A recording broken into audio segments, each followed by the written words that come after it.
आदरणीय professor doctor KG. Suresh ji, जिनका एक परिचय मैं यहाँ से देना चाहूँगा, आज हमारे बीच है मुख्य वक्ता के तौर पर। आप वरिष्ठ पत्रकार रहे, पीटीआई में 15-16 साल तक आपने विदेश पत्रकारिता की, कई देशों में आपने भ्रमण किया। आप शिक्षाविद हैं, आप सामाजिक और राजनीतिक टिप्पणीकार हैं, संचार के रणनीतिकार हैं, दूरदर्शन के सलाहकार रहे, आईआईएमसी के पूर्व महानिदेशक रहे, पत्रकारिता जो माखनलाल चतुर्वेदी पत्रकारिता विश्वविद्यालय है उसके आप कुलपति रहे, और इसके बाद अब आप वर्तमान में जो भारत सरकार का इंडिया हैबिटेट सेंटर है उसके चेयरमैन हैं। ऐसी प्रमुख हस्ती को आज हमारे बीच यहाँ मुख्य वक्ता के तौर पर उपस्थित हैं। मैं यहाँ पर तालियों की गड़गड़ाहट से आमंत्रित करूँगा आदरणीय के.जी. सुरेश जी।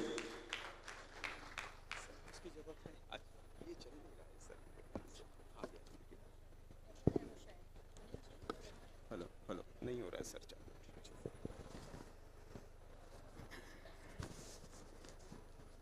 बहुत बहुत धन्यवाद अनिल जी।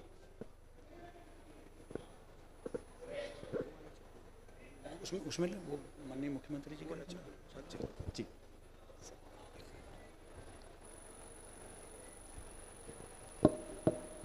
हेलो।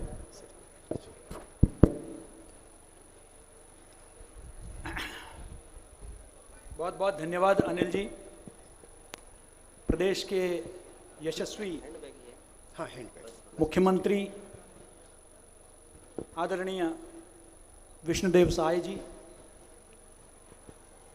प्रदेश के लोकप्रिय वित्त मंत्री श्री ओपी चौधरी जी, प्रेस क्लब के अध्यक्ष श्री मोहन तिवारी जी, इस क्षेत्र के विधायक और जिनके सानिध्य में मुझे पिछली बार जगन्नाथ जी के मंदिर का दर्शन करने का सौभाग्य प्राप्त हुआ, ऐसे श्री पुरंदर मिश्रा जी, हमारे मित्र पंकज जी,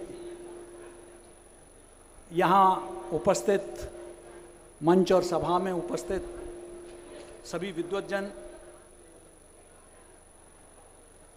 श्री सुनील रामदास जी, और इस सभा में बहुत मित्र हैं रायपुर के। अगर मैंने नाम लेना शुरू कर दिया तो समय बचेगा नहीं।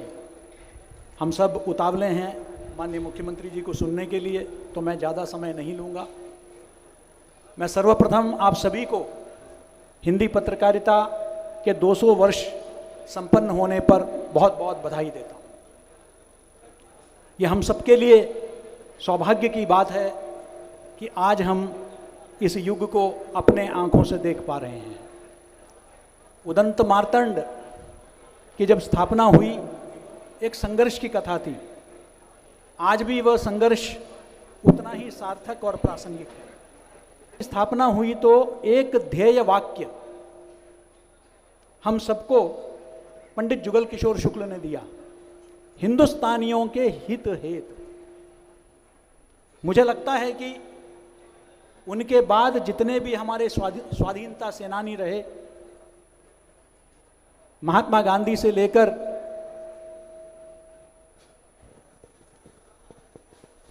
बाल गंगाधर तिलक से लेकर बाबा साहब अंबेडकर तक, उन सब ने उसी ध्येय वाक्य को अपना मूल मंत्र बनाया। चाहे वह हरिजन हो, यंग इंडिया हो, मूक नायक हो, केसरी हो, जितने भी ऐतिहासिक समाचार पत्र उस समय निकले, उन सबका ध्येय वाक्य वही था, राष्ट्रहित सर्वोपरि। पंडित माखनलाल चतुर्वेदी जी का भी यहाँ नाम लिया गया। हालांकि राजनीतिक दृष्टि से अलग अलग दलों से जुड़े रहे, लेकिन जो पत्रकार हैं उनका ध्येय हमेशा राष्ट्र रहा। जब पंडित जी ने पुष्प की अभिलाषा लिखी तो उससे उन्होंने स्पष्ट किया कि भले वे कितने प्रखर पत्रकार हो, लेकिन राष्ट्रनिष्ठ हैं, राष्ट्र सर्वोपरि है। जब रतौना के बूचड़खाने के खिलाफ उन्होंने आंदोलन किया तो राष्ट्रहित और राष्ट्र धर्म को सबसे आगे रखा,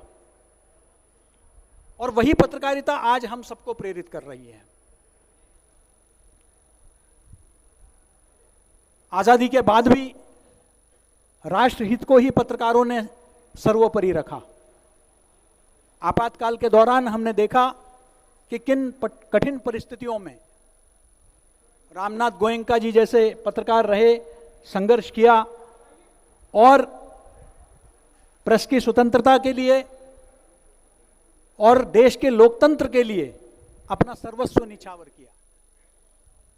यह हम सबके लिए गौरव की बात है कि वह विरासत हमारी है, और यह देश के सभी अखबारों में आपको यह राष्ट्रीय भाव दिखेगा। लेकिन हिंदी पत्रकारिता के समक्ष बहुत चुनौतियां भी रही। संसाधनों की चुनौती रही। टेक्नोलॉजी में शुरुआत में अंग्रेजी अखबार, और जिसमें पूंजी ज़्यादा लगी, वे आगे निकले। लेकिन हिंदी के समाचार पत्रों ने बहुत जल्दी तीव्र गति से, चाहे वो वेब एडिशन हो, चाहे वो सोशल मीडिया हो, इसका पूर्ण लाभ उठाया। लेकिन आज का अवसर जब हम पत्रकारिता पर चिंतन करते हैं तो हमें एक दो विषय पर आत्मावलोकन और आत्ममंथन भी करने की आवश्यकता है। सोशल मीडिया के आने के बाद एक शब्द का प्रयोग पश्चिम से हमने लिया है, उधार लिया है, जिसका नाम है सिटीजन जर्नलिज्म, नागरिक पत्रकारिता। कई बार मैं पूछता हूं, क्या कभी नागरिक डॉक्टर के बारे में सुना है, नागरिक इंजीनियर के बारे में सुना है, नागरिक चार्टर्ड अकाउंटेंट के बारे में सुना है? तो जब किसी और क्षेत्र में नागरिक नहीं हैं, इंजीनियर, डॉक्टर, चार्टर्ड अकाउंटेंट, तो फिर पत्रकारिता जैसे एक पेशे में ही क्यों? इसलिए कोई भी आज एक कैमरा अपने हाथ में उठाए, एक मोबाइल फोन को अपने हाथ में उठाए, पत्रकारिता करने का दावा करता है। इससे जो सही मायने में जो पत्रकार है, मान्यता प्राप्त पत्रकार है, जिन्होंने पत्रकारिता का शिक्षण प्रशिक्षण किया है, उनके विश्वसनीयता पर लोग प्रश्न चिन्ह उठाते हैं। ऐसे में बहुत आवश्यक हो जाता है कि पहली बात, जब हम नेशनल यूनियन ऑफ जर्नलिस्ट में भी थे, बाद में इंडियन मीडिया सेंटर में भी थे, तो हम लोगों ने सरकारों से यह आग्रह किया कि एक नेशनल रजिस्टर या स्टेट रजिस्टर राष्ट्रीय और राज्य स्तर पर तैयार हो, जिसमें जो पत्रकारों ने सही मायने में पत्रकारिता कर रहे हैं उनको उसमें सम्मिलित किया जाए। दूसरा, जो वंचित रह गए हैं किसी प्रशिक्षण से, उनके लिए प्रशिक्षण की व्यवस्था किया जाए। मैं एक पत्रकारिता का शिक्षक भी हूं। पिछले 3 दशक से पत्रकारिता के साथ साथ शिक्षण प्रशिक्षण का भी कार्य कर रहा हूं, और मैं कई बार सोचता हूं कि क्लासरूम में हम टेक्नोलॉजी से इतने ऑब्सेस्ड हो गए हैं, इतना हावी हो गया है टेक्नोलॉजी हमारे ऊपर, कि कई बार मन में शंका होती है कि हम टेक्नोलॉजिस्ट तैयार कर रहे हैं या जर्नलिस्ट तैयार कर रहे हैं। ये टेक्नोलॉजी पर इतना जोर बिल्कुल जरूरी है कि उनको किस तरीके से आज के युग में एडिटिंग आनी चाहिए, एआई का उपयोग आना चाहिए, लेकिन पत्रकारिता के वो सिद्धांत, मूलभूत सिद्धांत, पत्रकारिता का वो मूल्य, भारत के संविधान के बारे में जानकारी, सूचना के अधिकार के बारे में जानकारी, भारतीय न्याय संहिता और दंड संहिता के प्रावधानों के बारे में, अवमानना जैसे विषयों के बारे में जानकारी, क्या सभी पत्रकारों को नहीं होना चाहिए? इसके लिए प्रशिक्षण की बहुत आवश्यकता है। मुझे उम्मीद है कि रायपुर प्रेस क्लब भी पूरे प्रदेश में और राज्य के जो सूचना तंत्र है वह भी इस दिशा में जो जिला स्तर पर और ग्रामीण स्तर पर जो पत्रकारिता कर रहे हैं उनको आवश्यक प्रशिक्षण देकर एक न्यूनतम प्रमाण पत्र प्रदान करने का प्रयास करेंगे। यह बहुत आवश्यक है, क्योंकि कई बार हम देखते हैं कि जाने अनजाने कुछ जानबूझकर भी कुछ शरारत ऐसी होती है जो राष्ट्रहित में नहीं है। मुझे एक प्रकरण याद आता है, विशेषकर जब कुलभूषण जाधव का प्रकरण हुआ, जो भारत का एक पूर्व नौसैनिक बाद में व्यवसायी बना, उनको पड़ोसी मुल्क के खुफिया एजेंसी ने अगवा किया और अगवा करके उनको जबरन कबूल करवाया गया कि वे भारत के खुफिया एजेंट है और पड़ोसी मुल्क में शरारत करने के उद्देश्य से आए हैं, शरारत करने के उद्देश्य से आए हैं। तो भारत सरकार की जो दृष्टिकोण यह थी कि उनको अगवा किया गया है और उनको मजबूरन उनसे कहलवाया जा रहा है, वो व्यवसाय के संदर्भ में अफगानिस्तान गए थे। लेकिन एक भारत के ही एक वेबसाइट ने, नाम लेना उचित नहीं होगा, उन्होंने अपना रिपोर्टिंग करके ये स्थापित करने का प्रयास किया कि वे वाकई भारत के खुफिया के एजेंट थे। जहां भारत अंतर्राष्ट्रीय न्यायालय द हेग में बेहतर से बेहतर वकील खड़ा कर कर यह स्थापित करने का प्रयास कर रहे थे कि उनको अगवा किया गया, उनके साथ अत्याचार हो रहा है उस पड़ोसी मुल्क के जेल में, उनके परिवार से मिलने नहीं दिया जा रहा है, तो ऐसे में जो पड़ोसी मुल्क के जो वकील हैं वो खड़े होकर भारत के उस वेबसाइट का प्रति वहां दिखाते हैं अदालत को और कहते हैं कि देखिए ये खुफिया एजेंट है, ये हम नहीं कह रहे हैं, ये भारत का एक वेबसाइट कह रहा है। क्या इससे ज्यादा चिंता के विषय कोई हो सकती है क्या? यह कौन सी पत्रकारिता है? यह कौन सा खोजी पत्रकारिता है जहां हम राष्ट्र की छवि को ही खराब करने के लिए निकले हैं? मैं मानता हूं प्रश्न उठना चाहिए, प्रश्न सवाल पूछना ही हम लोगों को प्रशिक्षण दिया गया है, लेकिन सवाल पूछने का नियत क्या है, मंशा क्या है, उद्देश्य क्या है, क्या उसमें राष्ट्रहित निहित है? इस पर भी चिंता करने की आवश्यकता है। जब अमेरिका, जिसके मीडिया को बहुत ही स्वतंत्र कई लोग कहते हैं, जब अमेरिका गल्फ मुल्कों पर हमला करता है, इराक में हमला करता है, तो उस वक्त CNN जो उनका प्रमुख टीवी चैनल है वो उसको कहता है कि war against, global war against terrorism, यानी कि आतंकवाद के खिलाफ विश्व युद्ध।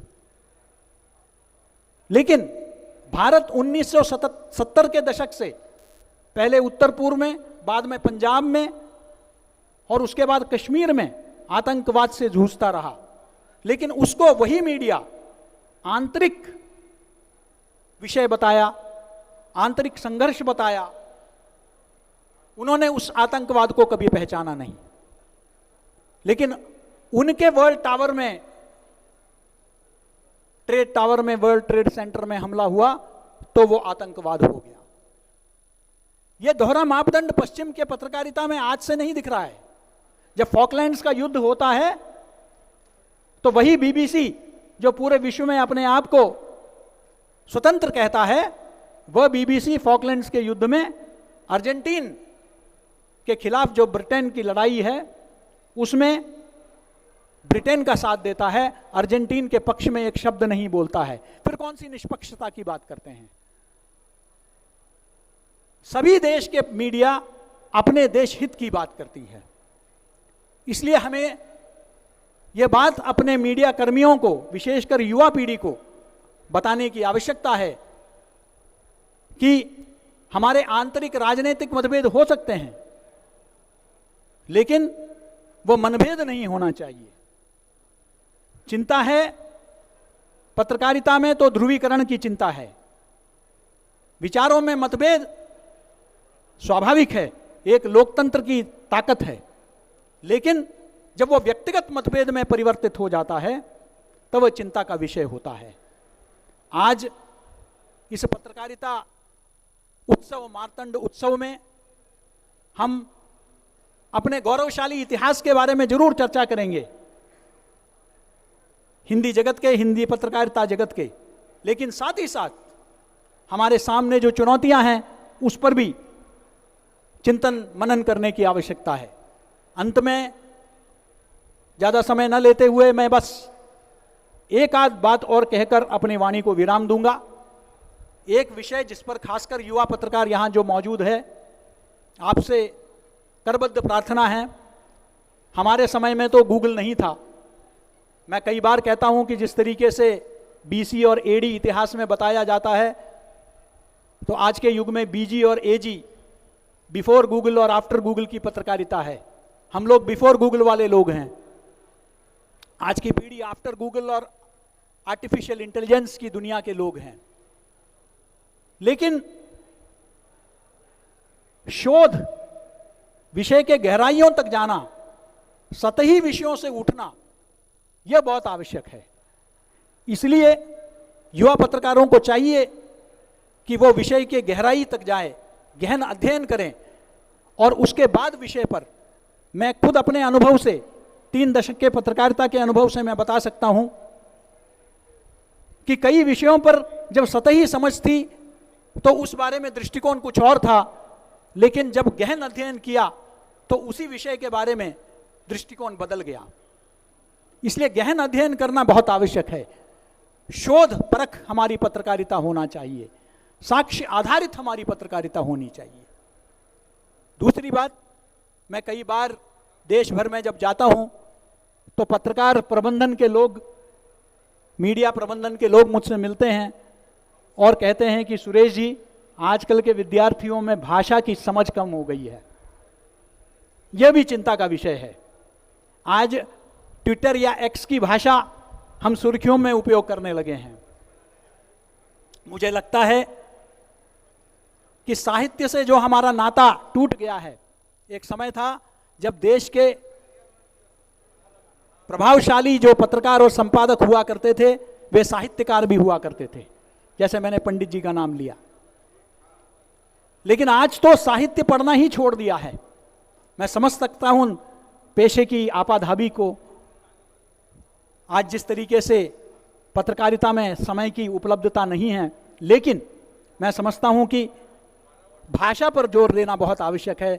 चाहे वो हिंदी हो, अंग्रेजी हो, छत्तीसगढ़िया हो, जो भी भाषा हो, हमें भाषा पर ध्यान देने की जरूरत है, हमारी वर्तनी पर ध्यान देने की जरूरत है, व्याकरण पर ध्यान देने की जरूरत है, क्योंकि हम एक अगली पीढ़ी तैयार कर रहे हैं। हम उनकी भाषा भी हम कमजोर कर रहे हैं। क्षेत्रीय पत्रकारिता ही भविष्य है। प्रिंट पत्रकारिता का विश्वसनीयता आज भी बरकरार है। हमें उस विश्वसनीयता को बनाए रखना है और उस विश्वसनीयता को बनाने में हम सभी का आहुति हम सब देंगे इस महायज्ञ में, यह मेरा पूरा विश्वास है। मैं रायपुर प्रेस क्लब का आभारी हूं कि उन्होंने यह अवसर, इस पावन अवसर पर मुझे 2 शब्द अपना साझा करने का अवसर प्रदान किया। और मैं उम्मीद करता हूं कि आज दिन भर जो मंथन चलेगा, जिसमें देश भर के बहुत ही ज्ञानी जानकार वक्ता पधारे हुए हैं देश भर से, वे अपने विचार से हम सबका पथ प्रदर्शन करेंगे। और हम सब यहाँ से जब आज शाम को निकलेंगे, हम एक समर्पण भाव के साथ, एक संकल्प के साथ निकलेंगे कि जिस ध्येय से पंडित जुगल किशोर शुक्ल ने उदंत मार्तंड की शुरुआत की थी, हिंदुस्तानियों के हित हेतु उसी मार्ग को मजबूत करते हुए नई टेक्नोलॉजी के युग में भी हम भारतीय पत्रकारिता का परचम विश्व भर में लहराएंगे, इस भरोसे के साथ आप सभी को धन्यवाद। जय हिंद, जय भारत, जय जोहार।